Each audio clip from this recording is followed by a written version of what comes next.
Gentlemen of the press, fellow citizens,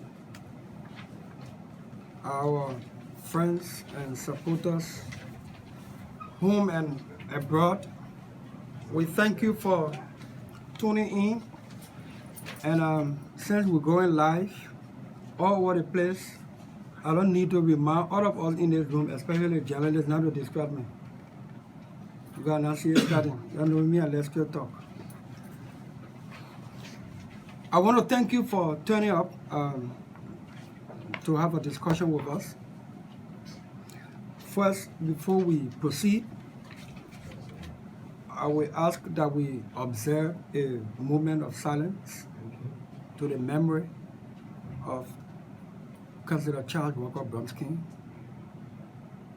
the former standard bearer and former political leader of my party, Liberty Party.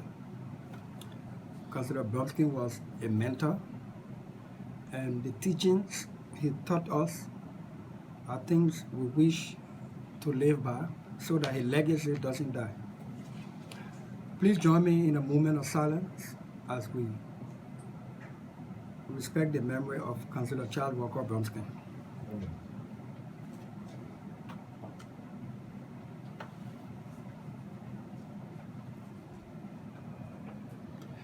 May his soul and the souls of faithful departed rest in peace. Amen. Amen. Again, thank you for coming. We will discuss two issues today. We are back in session. We'll discuss it. I want to thank Liberians in America for the huge support, the demonstrated love, and the warm reception that was accorded us by Chief of Staff and I, Martin Kohler, on our recent visit to America. We want to make it clear from the very get-go that our trip to America and our visit to several states was sponsored fully by the Friends of Dillon, our diaspora committee, headed by Chairman Emmanuel Yato of the state of Michigan in Detroit. We want to thank our diaspora committee, Friends of Dillon, under the leadership of Chairman Emmanuel Yato, for organizing our visit. While we were away, there were discussions, rumors, lies that government spent money for us to go to America. The government of Liberia did not spend a dime. Kobo, 1 cent. Whether the cent is black or gold or whatever, not a dime. We want that clear on the record. The government of Liberia did not fund our trip. It was the Friends of Dillon in the diaspora. We want to thank all of our supporters in the diaspora, especially in America, for facilitating our trip to the U.S. and all of the kind reception and the town hall meetings that we had, the places we slept, everything. We want to thank our people. We are deeply, deeply grateful. My Chief of Staff remained in America. He will be here this weekend. Yeah, there was a meeting I should have attended in Washington, D.C. I had to put it off to return in anticipation of the bringing home of the body of Councillor Bromsky. And so I left my Chief of Staff in America to attend that meeting in D.C. The meeting was held yesterday and it went well. We went to America to continue our thank you tour across that we started off in Monserrato. We want to also take that opportunity to say thank you to our people in the diaspora, especially in America, for their support, and to also rally their support for our signature program to help reform and rehabilitate our disadvantaged, challenged, neglected, wayward, so to speak, Our citizens, that population we call Zogos, went to rally support, and our people were very kind, forthcoming. The future is bright for our Zogo population if only we continue on the trend that we continue on. We did several town hall meetings. The diaspora, our committee was able to raise some money. I'm waiting for the full report. And the kind of person I am to live an open life, especially with the public. The public will be made to know the exact amount that we generated on our trip to America, and the public and those who are donating, contributing to this program will see the impact of their dime, their nickels, their hundreds, their twenties, their thousands. We just want to thank them. We are deeply, deeply grateful with a deep sense of humility. We were away, and of course, every politician should expect opposition. And our opposition were making issue about why we are not making our farm on agricultural break. You in the media, for God in heaven's sake, you help us more now.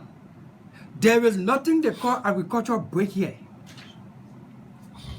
There is nothing called agricultural break here. Lawmakers don't go on agricultural break.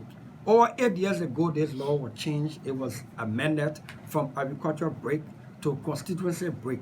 It is annual break. I believe and I hold a view that even the 3 months for which we take break is too long, too much to do. The legislature goes on break from October to January. I think we should look at the law to do 1 more break of 2 weeks. Too much to do. We don't do much already. We're taking too much money as pay, and then we go on long break and expect the country to pay us while we are on break.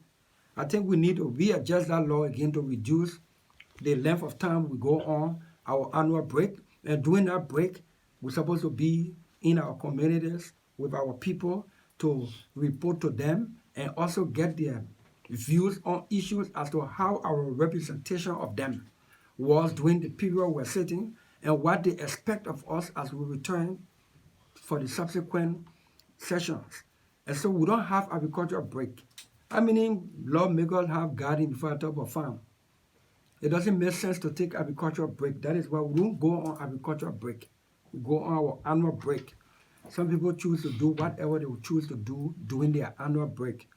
We chose to take a moment to travel out to say thank you to our people, our supporters and friends in the diaspora, especially America, and at the same time reassure them of our commitment to stand for all of us as a country and people and rally their support for our Zogo population to give them some hope and some life. And light is coming, especially for our Zogo population. And this is not about attempting to take credit. While I was in America, I saw that the government institution also responsible for repatriation and rehabilitation, all that stuff. The LRRC, a government institution, decided that it will politicize what we started. And it's not about who takes the glory. So long we share the light on the dark spots and the government can come take over to take over its responsibility, thank God. While we're in America, rallying support for our Zogo community or population, the LRRC took Senator Sir Joseph to Bombing County to do some dedication of a rehabilitation center or to break ground for that. I don't know what happened to the senators from Montserrat, from Bombing, what happened to the representatives from Bombing, but the government chose to take Sir Joseph, who is myself and myself. We are senators of Montserrat County. I can understand the politics of it. I'm hoping that we will not politicize this thing because the issue about the Zogos and the population is a national security threat hanging over this country. If we do not do anything about the Zogo, the growth of the population of our neglected, disadvantaged citizens we call Zogo, the national security threat that is hanging over this country by their growth will soon be felt, because when you have people who live on drugs and other substances, and they are addicted, and their sensibility is gone, they only crave for drugs and other substances that are dangerous and harmful to the body and health, and they don't grow in terms of human capacity to help join ranks with the development of the country.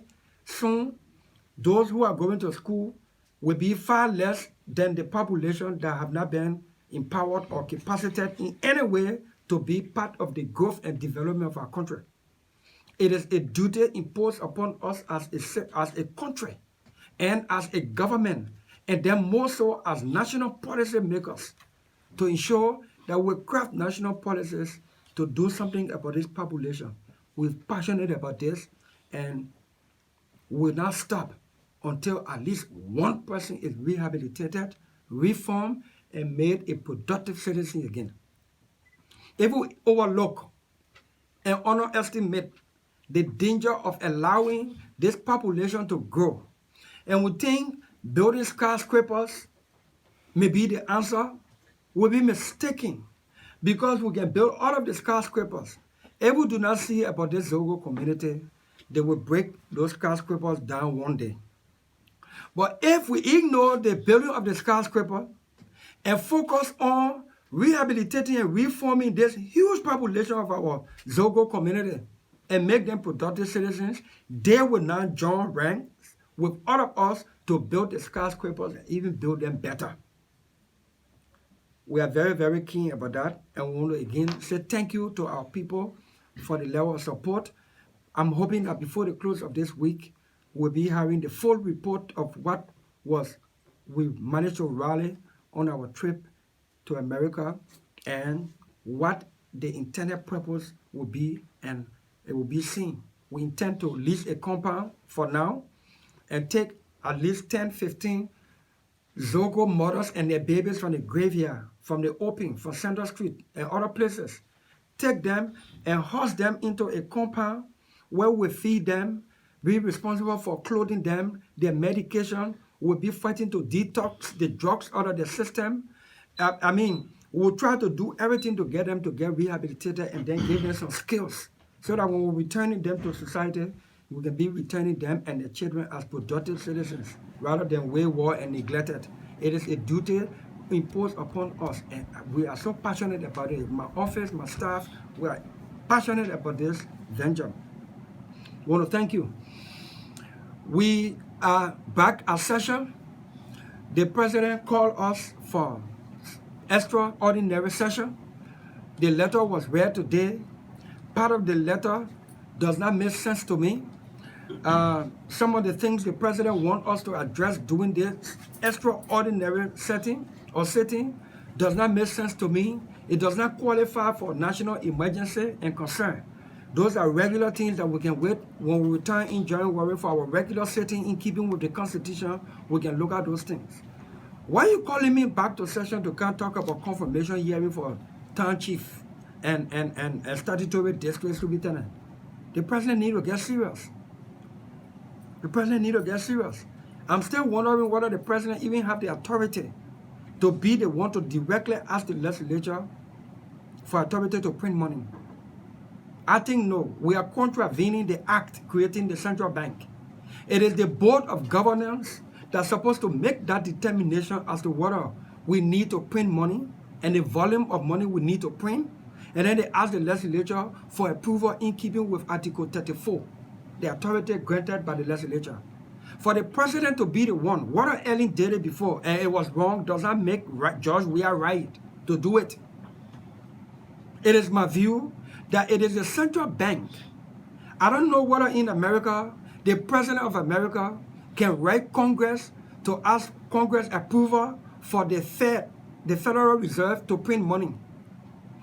It is my view that to do that, you're taking away the independence of the central bank, and you are inviting political intrusion into the functions of the central bank. When we established the central bank, we meaning the country through the legislature, when we established the central bank, it was determined that the central bank will be independent. And then we gave tenure to the governors so that they would not fear political intrusion, political intimidation, and fear of being dismissed at pleasure of the president. We gave tenure. We made the central bank independent, autonomous. It is the board of governors that's supposed to determine whether it is time to print money, what the volume of the money will be, and the denominations. And then they come for approval in keeping with the Constitution, Article 34, 34D, somewhere there. So when we come to session tomorrow, I'm going to make the case that the procedure, even requesting for approval to print money, I believe is wrong. First thing first, you can't do something the wrong way to get the right result. What is not done legally in the first place is not done at all. The president wants approval for us to print money. I'm still not inclined to agreeing for us to print money under the circumstance that we have got no report of the $16 billion, no logical conclusion. We have got no logical conclusion on the infusion of $25 million in the economy for the purpose of mopping up excess liquidity, excess Liberian dollars from the market. I have never seen, I'm yet to understand how you go remove excess of something and then it becomes short. How your effort or your intent to remove excess of something, if the money plenty on the market, so you won't move the excess from the market to bring it at equilibrium, then it can tend to shortage. We need a report.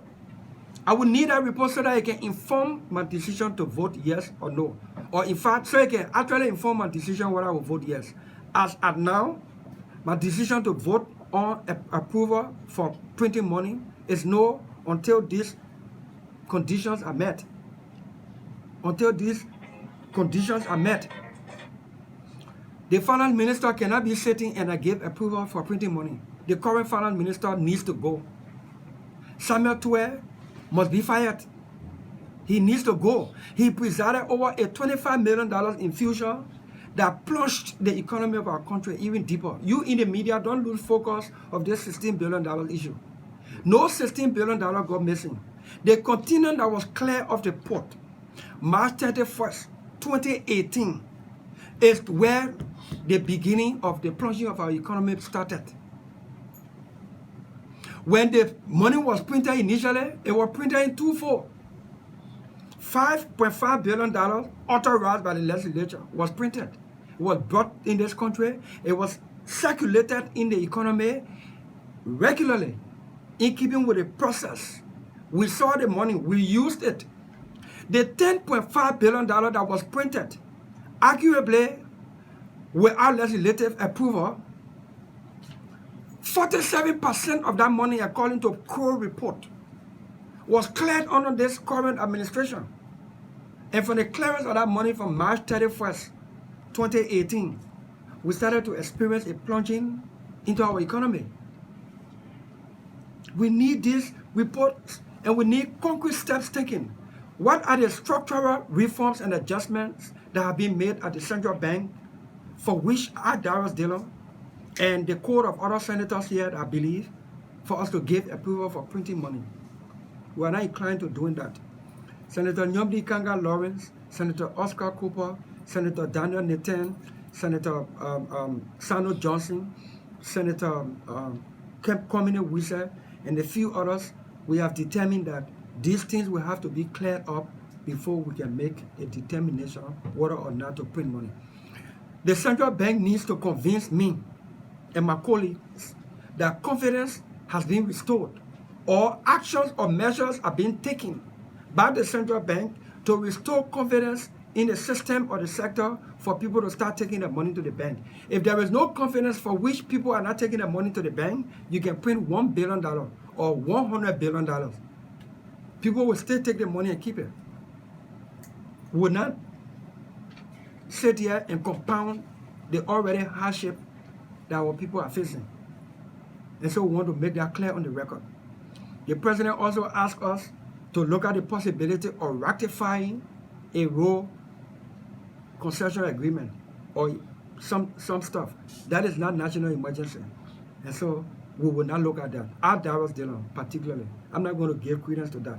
When you call me here for extraordinary sitting, it must be for extraordinary emergency that did not exist before we adjourned regularly. Initially, I have determined that I will not come to session. On good advice, some of my legal counsels and other folks I looked to for guidance, on good advice, I came to session because we got to be in session to make the case. We got to be in session to influence on things. Our staying away could hurt. Our staying away could hurt the proper representation of the people of Monserrato in particular and the people of Liberia in general.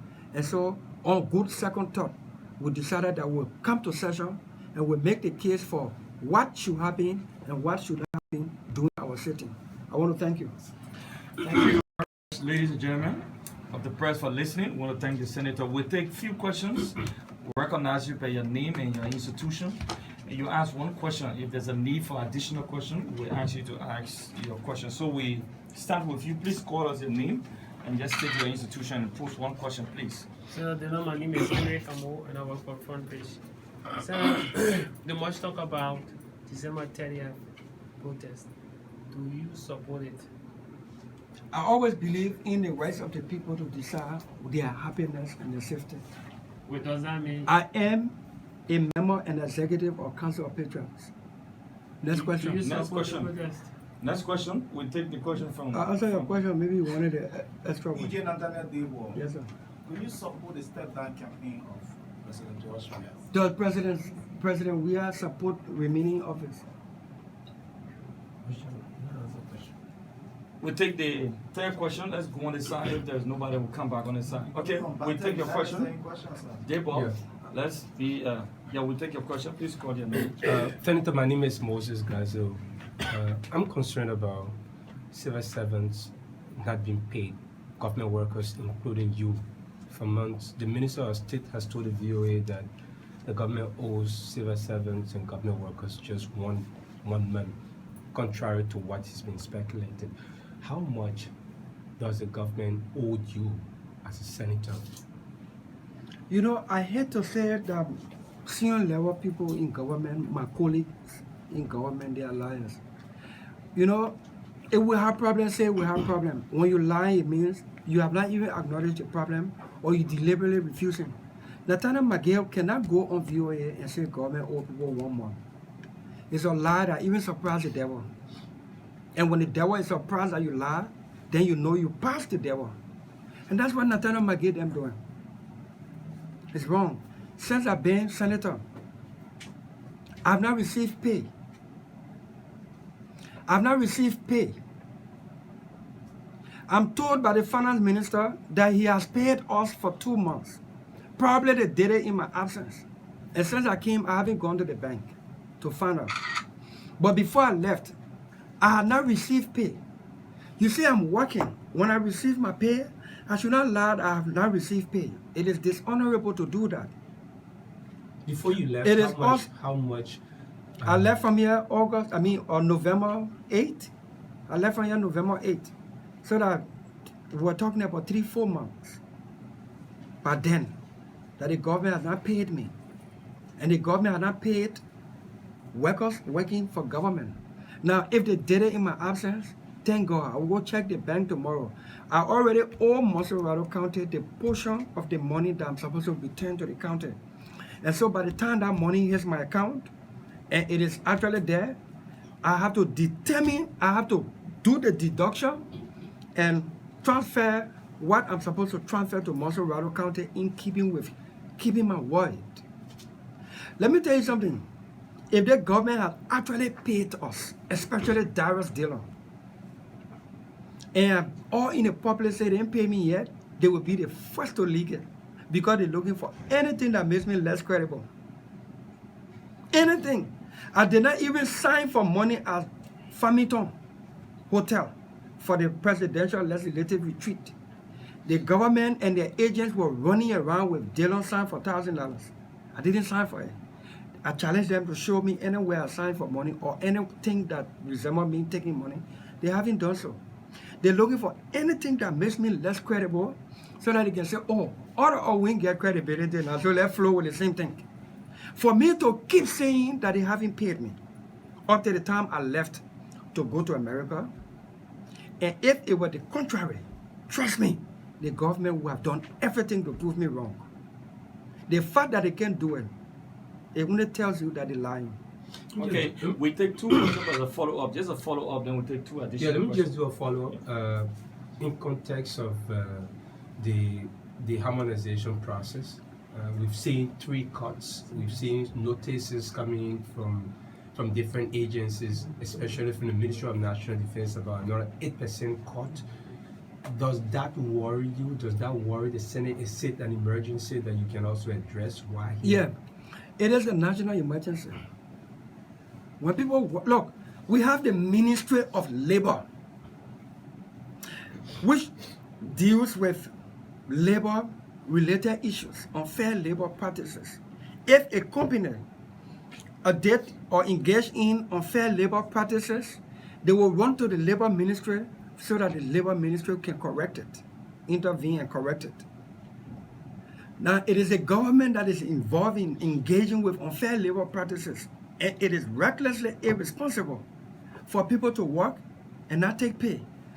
Now, when people work and you don't pay them, it's unfair labor practice. When you start reducing people money every month, it is unfair labor practice. Who the ordinary people will take their complaint to when the government is meeting the violation upon them? The legislature needs to wake up. You see, the first authority to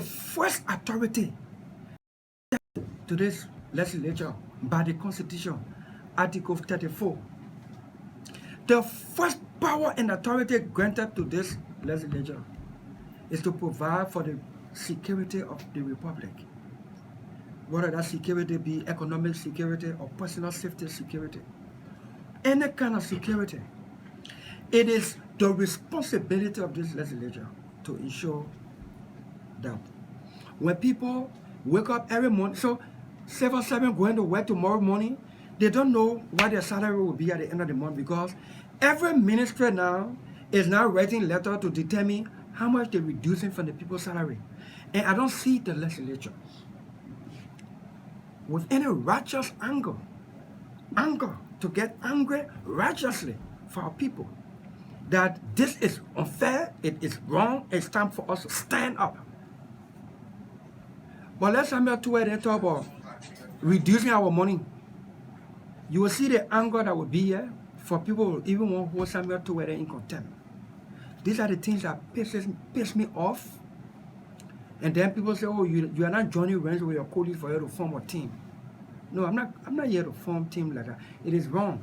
I will bring that up tomorrow.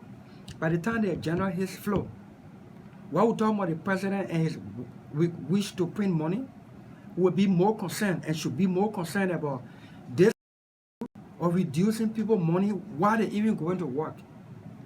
You're going to work and you're thinking you're making $100. By the time you get to office, they finish cutting your money to $75. This is foolishness. It is without vision. It is plain wrong. And it is time for us to erect the checkpoint. We're taking 2 questions to just close. We take the female, and then we close. Just 2 questions. That's it. Yeah, Senator, my name is Fiona Benson Colley. I write for the Sacramento newspaper. Your dream had been the rehabilitation of Soko, and now we see that the government is also taking that same step. Do you welcome the action? Yeah. When we say we're coming here to put a light on, to put a light on all the dark spots, we put a light on salary. The government jumped behind harmonization and lied on IMF. The IMF advised or instructed us to reduce our money. It was not true. IMF did not give any such advice. I have thrown this challenge to the president, to the finance minister, to the pro tem, to everybody. Nobody can prove me wrong. IMF never told us to reduce our money. It is a light that we put on the salary issue. For us to come here and expose how much we're making and insist that we take only $5,000, And even as the economy is further declining, I'm prepared to even take 3,000 for the country and the people. That's what public service should be about. Service to people and country, not service to self. You see, when you serve people and country, you have served yourself as well. But when you're serving yourself alone in public office, you have deprived country and people of that service and the benefit thereof. So, it is not about claiming the glory. It's about it being done. All the dark sparks that the government, the things the government should be engaged with for the country and the people that we have deliberately ignored for so long, we shed the light on them. When the government decided it would pick up the issue about Zogos to reform them, rehabilitate them, glory to God. I don't care for the credit. But if the government neglects that, then we shine the light on it, we do our part and compel the government to do it. Because it is not an appeal, it is a duty imposed upon the government and those of us in government as national policy makers to ensure that our people are served and served well. I saw my friend Sir Joseph, the city mayor, they all running behind. 2-3 videos sent to me by Zogos, people who we call as Zogos. They say government acting like caring for them now in fear of December 30. They won't take them to bombing. They won't take them to Mount Barclay to contain them somewhere so that they can be loose for December 30. Does not care for Zogo. Does not care for Zogo. Care for Zogo? Let's do rehabilitation. Let's do a facility. Put these people in there. Do all the proper programs that can reform them into being productive citizens. Anything for the short term, like what the government is seeking to do in fear of December 30, is hogwash. Doesn't fall within the passionate vision we have to reform these people. We're closing with this final question. Thank you. Senator, I'm Ibrahim Morris and I write for the Improfile Daily newspaper. Recently, while you were in the States, you asked the president to leave or quit. Is it in sync with the December 30 step down campaign? Thank you. The president of Liberia needs to lead or he must quit. What's big about it? Let me make this thing clear. To ask the president to resign is not unconstitutional. I challenge the Minister of Justice. I challenge any legal practitioner to a debate on this issue. The Constitution says vacancy can be created in the office of president, or the seat of the president can be made vacant by reason of death, impeachment, incapacitation, resignation, and otherwise. Resignation is part of the reason that the office or seat of president can be vacant. You can ask the president to resign. The president can determine on his own to resign. So one of the two, none is unconstitutional. I challenge Musa Dean with all his law degree to tell me where demanding a president to resign is unconstitutional. The Minister of Justice replied the Council of Patriots when he said that the Council of Patriots' decision to ask the president to resign or for him to take leadership of this country is treasonous. Where did Musa Dean learn law? Let's go to Article 76 of the Constitution that he made reference of. The closing sentence of Article 76. Let me open it right here. Thank God I have it here. The closing sentence of Article 76 goes back to Musa Dean and President Weah and Nathaniel McGill them. Maybe they forgot it. So let me find it. Article 76.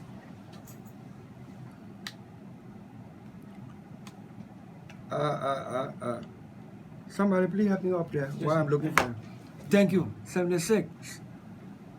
The closing sentence, the closing lines of 76. 5. Article 76, 5. It says, treason consists of 5, abrogating or attempting to abrogate, subverting or attempting or conspiring to subvert the Constitution by use of force or show of force or by any other means which attempts to undermine this Constitution. By any other means which attempts to undermine this Constitution.